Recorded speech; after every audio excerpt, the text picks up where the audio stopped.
नमस्कार, मैं धनंजय कुमार, द नागरिक में आपका स्वागत। बिहार में भी जो है चीज़ें चल रही है, आपको पता है, हम उस पर बात करेंगे। लेकिन मोदी जी ने फिलहाल सबसे बड़ा मुद्दा देश का बना दिया है, माँ को गाली। मैं 1-2 वीडियो दिखाता हूँ, उसके बाद जो है 2-3 वीडियो दिखाऊँगा। फिर आप समझेंगे कि देश क्या चाह रहा है और राजनेता किस दिशा में ले जाना चाह रहे हैं। केजरीवाल नमक हराम है, केजरीवाल पाकिस्तानी है, केजरीवाल नक्सलवादी है, केजरीवाल नकली है, केजरीवाल हरामजादा है, केजरीवाल राक्षस है, केजरीवाल मायावी है, केजरीवाल बेशरम है, केजरीवाल धोखेबाज है, केजरीवाल झूठा है, धूर्त है, मक्कार है, गधा है। तो एक तरफ देखिए ये चल रहा है, केजरीवाल ने इतनी सारी गालियां सुना दी कि उनके बारे में क्या क्या चल रहा है। एक और वीडियो देखिए, मध्य प्रदेश का वीडियो है, इसे भी देखिए। हम पुलिस का समर्थन हर जगह करते हैं, पर आज हम कोई बात नहीं सुनेंगे। आज हम उसकी बात छोड़ देंगे।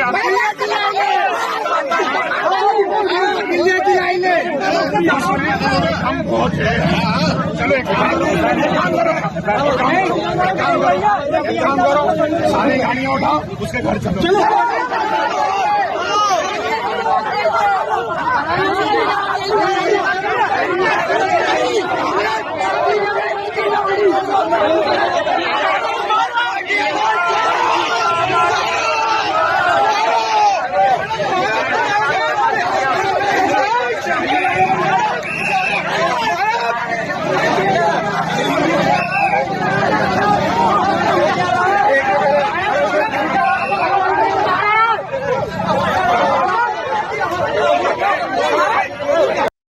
ये जो वीडियो आप देख रहे हैं, ये मध्य प्रदेश का वीडियो है और एक बीजेपी की विधायक है, माँ की गाली उन्होंने दी है ना, आपने सुना होगा। और उसके बाद कहा कि चलो उसे घर पे चलते हैं। किससे घर पे चलते हैं? कांग्रेस के नेता के घर पे। कांग्रेस के दफ्तरों पर हमला कर रहे हैं, कई जगह से खबरें आ रही हैं। बिहार में भी आपने सुना, कई जगहों पे, पटना में सदाकत आश्रम में बीजेपी के नेताओं ने हमला किया जाकर के मंत्री के अगुवाई में। तो अब मारपीट जो है, गाली गलौज जो है, वो राजनीति का बहुत इम्पोर्टेंट पार्ट हो गया है। पहले कार्यकर्ताओं में झड़प हुआ करती थी, लेकिन अब इसमें विधायक और मंत्री भी शामिल हो गए हैं। इससे समझिए कि किस दिशा में ये देश को ले जा रहा है। अब एक और वीडियो देखिए कि आम आदमी कहाँ जाना चाह रहा है, वो उसकी झलक मिलेगी आपको यहाँ से।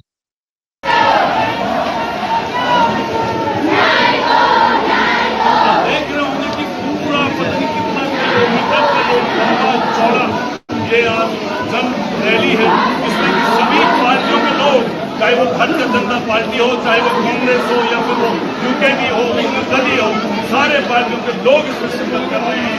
मांग सिर्फ एक है कि अगर तुरंत हॉस्पिटल में डॉक्टरों की नियुक्ति नहीं की गई, जो कि हमारा अधिकार है, हमारा वो अधिकार भी है, अगर नहीं की गई तो सरकार को इसका खामियाजा भुगतना पड़ेगा। हम बहुत विनम्रतापूर्वक निवेदन कर रहे हैं कि सरकार यहाँ डॉक्टर की नियुक्ति करे। और आप देख रहे होंगे, अब मैं जा भी रहा हूँ क्योंकि बहुत बारिश, इतनी बारिश में भी हमारी माताएं बहनें बिल्कुल दूर दूर तक आप देख रहे होंगे लगा हुआ है।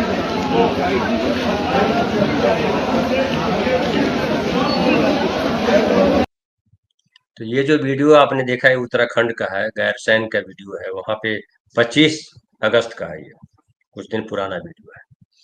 और इसमें लोग जो है वो छाता लेकर, भारी बारिश की चेतावनी है, उसके बावजूद छाता लेकर के प्रदर्शन के लिए मजबूर हैं। और वो मांग कर रहे हैं कि जो वहाँ पे एक अस्पताल में, जो लोकल अस्पताल है, वहाँ एक युवती की मौत हो गई इलाज नहीं हो पाने की वजह से। और लोग जो है वो सब जमा हो रहे हैं और मांग कर रहे हैं कि अस्पताल दो, वहाँ मूलभूत सुविधाओं दो। और ये खाली उत्तराखंड में नहीं है, ये पूरे देश में चल रहा है। लेकिन उस तरफ ध्यान नहीं दिया जा रहा है, मीडिया में इस पर चर्चा नहीं हो रही है। मीडिया में चर्चा नहीं होती है तो हमको पता नहीं चलता है कहाँ क्या हो रहा है। छोटे-छोटे यूट्यूब चैनल के लोग या छोटे पत्रकार या खुद ही कोई व्यक्ति, सामाजिक कार्यकर्ता जो है वीडियो बना करके लगाता है, उससे समझ में आता है, हम जैसे लोगों को समझ में आता है। जब हम अलग-अलग प्रदेशों के लोगों से, पत्रकारों से, सामाजिक कार्यकर्ताओं से बात करते हैं, तब पता चलता है कि क्या-क्या हो रहा है। एक और आपको मैं दिखाऊँ कि जो है स्लाइड दिखाता हूँ, ये देखिए।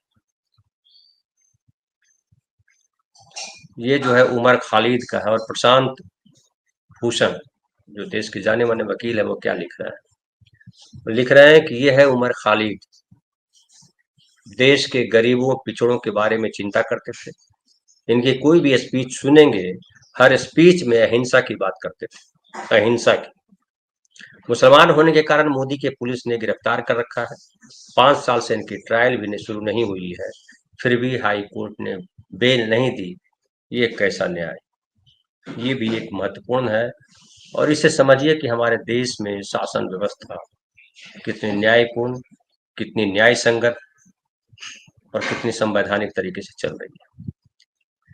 बिहार में भी देखिए कि बिहार पे आप बात करूं, इसके पहले थोड़ी और चर्चा कर दूं कि टैरिफ को लेकर के जो 50% का टैरिफ लगा है, और उस टैरिफ की वजह से जो भारतीय निर्यातक हैं, जो एक्सपोर्ट करते हैं, उनको कितना बड़ा झटका है, इस पर चर्चा देश में नहीं हो रही। कितने लघु कुटीर उद्योग वाले किसान, दूसरे जो निर्यातक व्यापारी हैं, उनको उनके सामने रोजगार का संकट, उनके सामने व्यापार का संकट, उनको भारी घाटा, चाहे बनारसी साड़ी की बात हो या कॉटन इंडस्ट्री हो या और कई सारी चीजें हैं जहाँ भारी नुकसान हो रहा है भारतीयों को, लेकिन उस पर कहीं कोई चर्चा नहीं। इस बात पर भी चर्चा नहीं है कि अभी देखिए बारिश का समय है, और दिल्ली से लेकर के हरियाणा, उत्तर प्रदेश, पंजाब, हिमाचल प्रदेश, बिहार, तमाम प्रदेशों में बाढ़ से बड़ी बड़ी बुरी स्थिति है। जान माल की क्षति हो रही है, खेती बर्बाद हो रही है, लोगों के घर बह रहे हैं। बिहार में गांव बह गया, पूरा एक गांव बह गया। पंजाब से भी खबर आ रही है कि पंजाब के सभी 23 जिले इस समय बाढ़ से जूझ रहे हैं। कई जगह लगातार बारिश हो रही है, जिसको देखते हुए मौसम विभाग ने येलो अलर्ट जारी किया है। आज की खबर है, सरकार के आंकड़ों के मुताबिक 1400 गांव पानी में डूबे हुए हैं। इनमें सबसे ज्यादा असर गुरदासपुर के 324 गांव पर पड़ा है। अमृतसर में 132, बरनाला में 134, होशियारपुर में 119 गांव प्रभावित हुए हैं। 30 लोगों की मौत हो चुकी है, जबकि 3 लोग अब भी लापता है। कई सारे वीडियोज आप देखे होंगे जिसमें पंजाब में बाढ़ की भयावहता आप देख सकते हैं। राजस्थान में भयानक बाढ़ चल रही है, हरियाणा में बाढ़ है, बिहार तो बाढ़ के लिए फेमस ही, लेकिन कहीं सरकार की चिंता आपको नहीं दिखाई पड़ेगी। कहीं कोई ऐसा नहीं आएगा कि कोई इस बात के लिए रो रहा है कि हम, हमारे देश के नागरिक, हमारे राज्य के नागरिक परेशान हैं, हम उनके लिए कुछ कर नहीं पा रहे हैं। माँ की गाली दी सबसे बड़ा विषय बन गया है, और माँ की गाली को लेकर के जो है प्रधानमंत्री रो रहे हैं, बिहार के भाजपा के अध्यक्ष रो रहे हैं, देश में जो है चैनल जितने हैं गटर मीडिया के, सब पे चर्चा चल रही है माँ की गाली। हालांकि गाली पे बहुत बातें हो गई, इसलिए हम गाली पे ज्यादा जाना नहीं चाहते हैं। हमने शुरुआत में ही सुना ही दिया आपको कि क्या कह रहे हैं केजरीवाल, और केजरीवाल क्या सब कह रहे हैं। गाली तो हमारे यहाँ ऐसे है जिसे मंदिर में श्लोक पढ़े जाते हैं, वैसे इस समाज में गालियां दी जाती हैं। दोनों में कोई बहुत ज्यादा फर्क नहीं है, और गाली हमारा जो है बोल चाल की भाषा में बड़े गहरे शामिल है। आप पावर में है तो आप किसी को गलिया सकते हैं, पावर में नहीं है तो अपने कमरे में बैठ के गलिया सकते हैं। टेलीविजन का माइक आता है, उस पर भी बहुत सारे लोग गालियां देते हैं। लेकिन सबसे बड़ा जो सवाल है कि ये सब चुनाव के लिए हो रहा है। बिहार में चुनाव है, इसलिए प्रधानमंत्री ने आते ही सबसे पहले बिहार के लोगों को संबोधित किया। उसमें चीफ मिनिस्टर थे, उसमें डिप्टी चीफ मिनिस्टर थे दोनों, और कार्यकर्ता और लोग थे, जिनको ऑनलाइन संबोधित किया। ऑनलाइन संबोधित करने की क्या जरूरत पड़ गई भाई? 15 सितंबर को जाने ही वाले हैं। अभी आए थे, अभी तो आप बात करते कि चीन में क्या हुआ, क्या मिला चीन में, इस पर बात नहीं है कहीं कि चीन से हमने हासिल क्या किया। मीडिया ने चला दिया कि मोदी और चीन जिन साथ आए, अमेरिका टेंशन में आ गया। क्या टेंशन में आ गया भैया अमेरिका? पहले भी ब्रिक्स के लोग मिले थे। अमेरिका अपनी दादागिरी कर रहा है, कौन रोक रहा है उस दादागिरी को? और सब अपना अपना निगोशिएशन कर रहे हैं। सबसे ज्यादा अगर अमेरिका ने किसी पर टैरिफ लगाया है तो भारत है, और सबसे ज्यादा खिलाफ अगर अमेरिका के ट्रम्प किसी के खिलाफ बोल रहे हैं तो भारत के खिलाफ बोल रहे हैं। भारत के पास रास्ता क्या है? भारत के पास रास्ता है कि आप जो है भाई, एसटी फैक्ट, ये 55 बार एक चीज मत लिखो, ब्लॉक कर दूंगा। भारत के पास रास्ता क्या है? भारत जब नरेंद्र मोदी आए तो नरेंद्र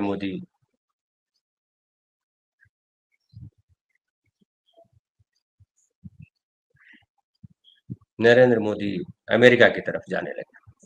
उनका झुकाव इजराइल की तरफ था, क्योंकि मुस्लिम विरोध उनकी राजनीति का महत्वपूर्ण सिरा था, महत्वपूर्ण पिच था।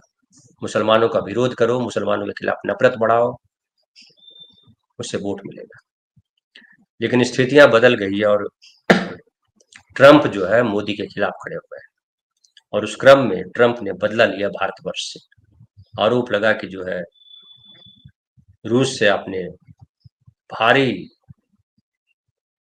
पैमाने पे तेल खरीदा और वो तेल जो है अपने दुनिया को बेचा ऊंची कीमत पे। सस्ता तेल खरीदा, ऊंची कीमत पे तेल बेचा, और इससे रूस को ताकत मिली और रूस यूक्रेन युद्ध जो है वो रुका नहीं अमेरिकी प्रतिबंध के बावजूद। और इसलिए हम आपके खिलाफ कार्रवाई करेंगे और 25% का जुर्माना लगाएंगे। अभी कल खबर थी कि रूस ने कहा है कि हम और तेल सस्ता कर देंगे। अब जो है $3-4 प्रति बैरल तेल और सस्ता हो जाएगा। लेकिन ये जो सस्ता तेल हुआ, 63 रुपये प्रति बैरल, 83 रुपये प्रति बैरल अमेरिका दे रहा था और दूसरे देश दे रहे थे। ये 63 रुपये प्रति बैरल मिला तो 63 और 83 ₹20, $20 प्रति बैरल जो सस्ता हुआ तेल, उसका क्या लाभ मिला भारत को? भारत के आम नागरिक को क्या लाभ मिला? जीडीपी बढ़ गई, आम आदमी को सस्ता तेल मिला, क्या मिला? अब जब अमेरिका ने टैरिफ लगाया है, उससे कहा जा रहा है कि भारत की जीडीपी कमजोर होगी, आधा % कम से कम घटेगा। हालांकि मीडिया में चलाया जा रहा है कि ये देखिए अब इस बार जो है 7.5% जीडीपी बढ़ी है हमारी की दर से, वो टैरिफ लगाने से पहले की जीडीपी। अब टैरिफ लगाने के बाद क्या जीडीपी होगी, आने वाला समय बताएगा। लेकिन अब नरेंद्र मोदी मजबूर है चीन के साथ गलवहियां करने को। इसलिए राहुल गांधी, आपको याद होगा राहुल गांधी ने जब संसद में कहा था कि चीन के साथ हमें रिश्ते सुधारने चाहिए, तो इन्हीं के सांसद, इन्हीं के मंत्री मजाक उड़ा रहे थे राहुल गांधी का। अब वही लोग, गटर मीडिया के लोग, मंत्री, नेता सब चीन की तारीफ कर रहे हैं और चीन से गलवैया कर रहे हैं। 7 साल के बाद प्रधानमंत्री चीन में। लेकिन चीन में क्या हुआ? चीन में शाहनवाज शरीफ को ज्यादा तवज्जो दिया गया बनस्पत मोदी के, और रूस हमारे साथ जरूर खड़ा है, क्योंकि हम उनसे तेल भी खरीद रहे हैं, पुराने रिश्ते हैं, तमाम चीजें। लेकिन चीन पाकिस्तान साथ खड़ा है, पाकिस्तान के साथ खड़ा है चीन। तुर्की पाकिस्तान के साथ खड़ा है और पाकिस्तान को तवज्जो दिया जा रहा है। तब पाकिस्तान को तवज्जो दिए जाने का मतलब है कि भारत को कमतर करके आंका जा रहा है, भारत को चिढ़ाया जा रहा है, और भारत मजबूर है ये जलालत झेलने को। इसलिए कि तो हम अपनी जो हमारी ताकत थी, अपना जो स्वाभिमान था, जो संप्रभुता थी, नरेंद्र मोदी जी ने 11 साल में उसको खो दिया। कैसे कैसे खोया? हिंदू मुसलमान करके, कांग्रेस के खिलाफ जहर उगल करके, संसद को नहीं चलने दे करके। संसद में जो संसद की गरिमा क्या है कि पक्ष और विपक्ष दोनों बहस करेंगे और बहस करके किसी नतीजे पे, ठोस नतीजे पे पहुंचेंगे। नरेंद्र मोदी जी ने 11 साल में विपक्ष को विलेन साबित किया, देशद्रोही साबित किया। दुनिया में ये समझ में आ रहा है लोगों को, जो लोकतंत्रवादी है उनको समझ में आ रहा है कि ये लोकतंत्र नहीं, ये ठोक तंत्र चला रहे हैं नरेंद्र मोदी। फिर जो भारत की जो पूंजी थी, वो गांधी नेहरू का जो विचारधारा थी, वो भारत की पूंजी थी। इसलिए हम फिलिस्तीन के साथ खड़े रहे लंबे समय, हर बार फिलिस्तीन के साथ खड़े रहे। कभी हम इजराइल के साथ खड़े नहीं हुए। इजराइल से हमारी मित्रता उनसे भी रही, लेकिन इजराइल के पक्ष में हमने कभी बयान नहीं किया। लेकिन नरेंद्र मोदी जी खुल करके इजराइल के साथ खड़े रहे, फिलिस्तीन के खिलाफ दिखाई पड़े। दुनिया ये सब देख रही, और हमारी ताकत क्या है? अभी बांग्लादेशी घुसपैठिया आ गया, बांग्लादेशी घुसपैठिया आ गया, लेकिन भारत के कितने लोग दुनिया के अलग अलग संपन्न राष्ट्रों में घुसपैठिया बने हैं, इसका अंदाजा है? हम कुछ महीने पहले की बात है, याद कीजिए, 1-1 करोड़ रुपया खर्च करके जाते हैं, घुसपैठिया बन के जाते हैं।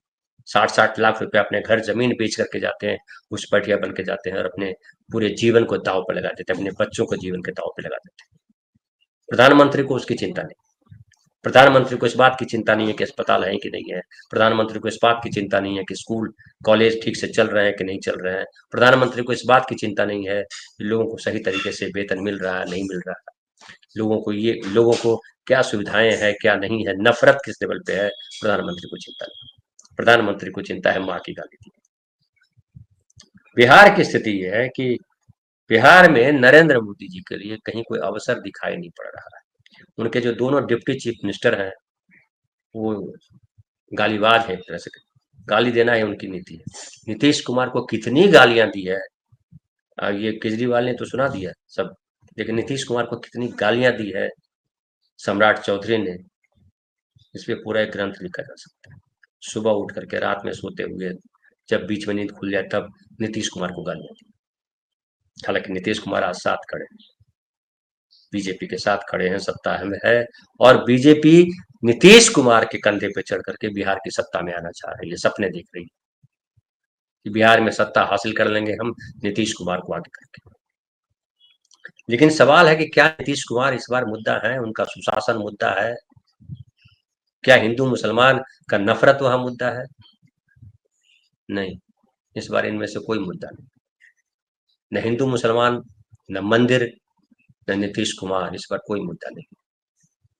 कोशिश की जा रही है कि चारा चोर, वो जंगल राज, वो सबको रिपीट किया जाए, दोहराया जाए, उस तरह के नैरेटिव गढ़ा जा रहा है बीजेपी के द्वारा, एनडीए के द्वारा। लेकिन वो नैरेटिव बन नहीं पा रहा है, क्योंकि पिछले 20 साल में जो नागरिक बने हैं, जो लोगों ने देखा है, वो ये देखा है कि बीजेपी और नीतीश कुमार की सरकार है। रोजगार सबसे बड़ा सवाल है बिहार, शिक्षा, पलायन।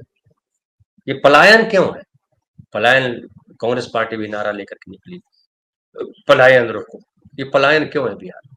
पलायन इसलिए बिहार में कि एक सेंट्रल यूनिवर्सिटी बिहार में नहीं, प्रतिष्ठित यूनिवर्सिटी बिहार में नहीं, कॉलेजों की पढ़ाई बड़ी दयनीय है, स्कूलों की पढ़ाई भी दयनीय है।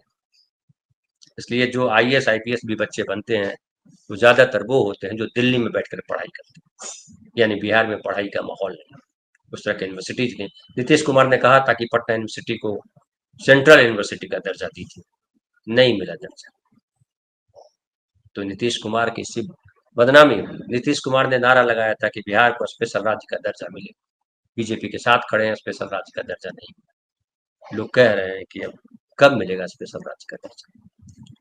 नीतीश कुमार के इसलिए भी जो है उनका मखौल उड़ा, देश में पिछले 11 साल से जो चल रहा है, लंठों को आगे किया, जो गुंडे हैं उनको सत्ता में, उनको प्रशासन में, उनको तमाम जगह पे जगह दी गई। बिहार में ये रुके हुए, क्योंकि बिहार में इनको नीतीश कुमार ने जगह नहीं दी और इनको बिहार जगह देने वाला नहीं है, ऐसे लंठ को लोगों। और ये समझिए कि जिस तरीके से बिहार में नीतीश कुमार को खुद बीजेपी ने बदनाम किया, बीजेपी के लिए नीतीश कुमार एक ब्रांड की तरह थे, बर्बाद किया इसने, बीजेपी ने बर्बाद किया, नरेंद्र मोदी ने बर्बाद किया उस ब्रांड को। हिंदू मुसलमान को सबसे आगे रखा, यशवनी कुमार चौबे, गिरिराज सिंह, ये सब ब्रांड हैं उसके बीजेपी के, लेकिन अभी हैसियत नहीं है कि बिहार में 4 सीट जितवा दे। न गिरिराज सिंह की हैसियत है, न अश्वनी कुमार चौबे की हैसियत है। बिहार में मंदिर नहीं चल रहा, बिहार में चल रहा रोजगार, रोजगार चाहिए लोग। नीतीश कुमार लगातार रोजगार को लेकर के, पेंशन को लेकर के तमाम लोगों की घोषणाएं कर रहे हैं, लेकिन अब सब लोग मान रहे हैं कि नीतीश कुमार आकर के भी कुछ नहीं कर पाएंगे, कि बीजेपी उनके अभी तो कंधे पे बैठी हुई है, उनको साइड कर करके। बिहार में बिम्बिसार की कहानी लोगों को पता है, बिम्बिसार को जेल में बंद करके अजात शत्रु ने सत्ता हासिल कर दी थी। तो यही है बीजेपी, अजात शत्रु, सत्ता हासिल करने के लिए बिम्बिसार को जेल में बंद कर दिया। नीतीश कुमार को वही करेंगे, जानते हैं। इसलिए इस बार बिहार में मुद्दा है रोजगार, बिहार में मुद्दा है बीजेपी भगाओ, बिहार में मुद्दा है अब नहीं चाहिए। और राहुल गांधी ने जो संभावनाएं जगाई है उसके प्रति बिहार आशान्वित है। उसको लग रहा है कि बदलाव लाएंगे, सामाजिक न्याय। अगर चाहते नीतीश कुमार ने जो 65% आरक्षण लागू किया था, नरेंद्र मोदी सरकार अगर चाहती तो संविधान में संशोधन किया जाता। जो राहुल गांधी कह रहे हैं 50% कैप हटाना है, 50% कैप हटाया जाता और पिछड़ों को समुचित आरक्षण मिलता। लेकिन ये आरक्षण विरोधी लोग, ये घोर जातिवादी, इनको ब्राह्मण, बनिया, राजपूत के अलावा कुछ दिखता नहीं है। बाकी सब इनके लिए खच्चर है, गधा है। उन पे सामान डाल दो, उनको नारा लगा दो मंदिर का, वो बोझा ढो देंगे, पहुंचा देंगे सत्ता तक। और सत्ता में पहुंच करके मंदिर बनाओ, सारी व्यवस्थाएं जो है खत्म कर दो, ताकि जो पैसा वाला होगा, जो ताकतवर होगा, उसको मिलेंगी चीजें, जो उनकी जय जयकार करेगा उसको चीजें मिलेंगी, जो नहीं करेगा उसको जेलों में बंद कर देंगे। ये है इनकी व्यवस्था, ये आम आदमी समझ रहे हैं। मैंने देखा कि बिहार में जो है यात्रा चल रही थी, उसमें लोग परेशान नहीं थे उस यात्रा से। आपने गटर मीडिया में कहीं नहीं देखा होगा, लोग कह रहे होंगे कि अरे इनकी वजह से जीना हराम हो गया है, ये रोज यात्रा निकाल देते हैं। नहीं कह रहे। बिहार में नैरेटिव इनका चल नहीं पा रहा है किसी तरह का, ना मंदिर का नैरेटिव चल पा रहा है, ना ढंका बजने वाला नैरेटिव चल रहा है, ना कुछ और चल रहा है। वहां एक ही नैरेटिव चल रहा है, सामाजिक न्याय। और सामाजिक न्याय बदलाव के साथ अब समझ में आ गया कि नीतीश कुमार नहीं ला सकते वो बदलाव, अब यहाँ से आगे जाना है। तो बहरहाल बहुत बहुत धन्यवाद, मिलते हैं फिर शाम की चौपाल में।